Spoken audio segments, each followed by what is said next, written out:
Christmas का त्योहार करीब है, जिसके लिए बाजारों में रौनक दिखाई देने लगी है। क्रिसमस ये बड़ा दिन ईसा मसीह या यीशु के जन्म की खुशी में मनाया जाने वाला पर्व है।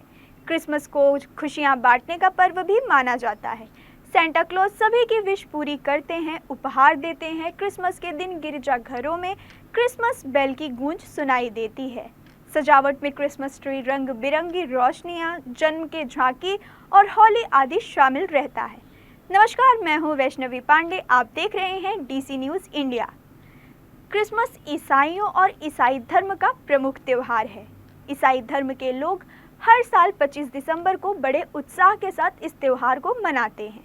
जापान और भारत जैसे गैर ईसाई देशों में क्रिसमस को रोशनी, सजावट और विशेष भोजन के साथ एक सांस्कृतिक त्योहार के रूप में मनाया जाता है, जो खुशी और एकजुटता पर जोर देता है। क्रिसमस शब्द की उत्पत्ति क्राइस्ट मार्च से हुई है।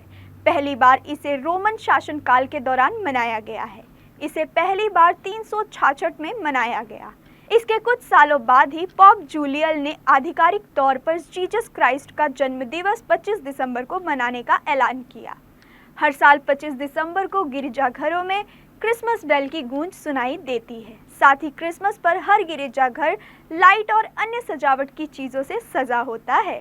क्रिसमस पर ईसाई धर्म के लोग अपने घरों में केक काटते हैं और एक दूसरे का मुंह मीठा करते हैं। बच्चे इस पर्व को कई तरह से मनाते हैं। सेंटा के लिए मोजे लटकाते हैं जिसमें वो मिठाइयाँ भर सके। सेंटा क्लॉज को पत्र लिखकर अपनी विश भी मांगते हैं। एनो डोमिनी काल प्रणाली के आधार पर यीशु का जन्म 7 से 2 ईस्वी पूर्व के बीच हुआ था। 25 दिसंबर यीशु मसीह के जन्म की कोई ज्ञात वास्तविक जन्म तिथि नहीं है।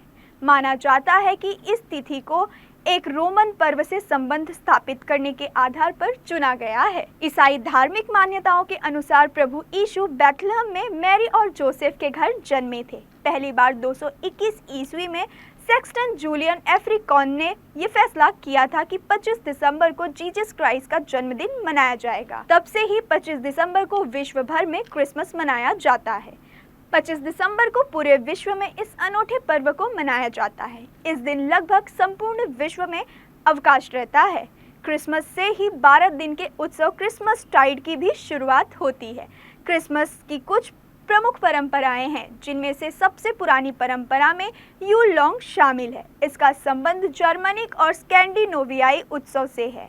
इसे सौभाग्य का प्रतीक माना जाता था। इसके साथ ही मिसलेटो में चुम्बन देने की परंपरा भी काफी लोकप्रिय है। इसे फर्टिलिटी, जीवन और प्रेम का प्रतीक माना जाता है। क्रिसमस ट्री की परंपरा 16वीं शताब्दी में जर्मनी में शुरू हुई। सदाबहार पेड़ को मोमबत्तियों और सजावट से सजाया जाता है, जो अनंत जीवन का प्रतीक है। क्रिसमस ट्री से जुड़ी एक अन्य कहानी 722 ईस्वी की है।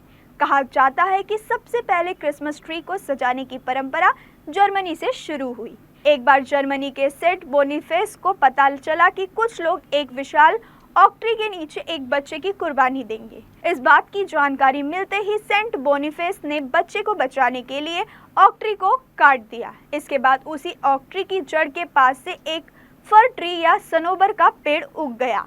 लोग इस पेड़ को चमत्कारिक मानने लगे। सेंट बोनीफेस ने लोगों को बताया कि यह एक पवित्र दैवीय वृक्ष है और इसकी डालियां स्वर्ग की ओर संकेत करती हैं।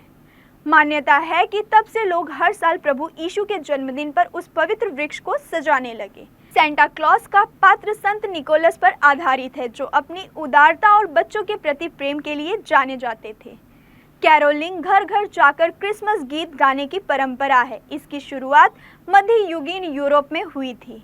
वहीं रोमन लोगों का मानना है 25 दिसंबर को सूर्य जन्म लेते हैं। कहा यह भी जाता है कि जीसस क्राइस्ट की मां मैरी ने 25 मार्च को गर्भधारण किया था।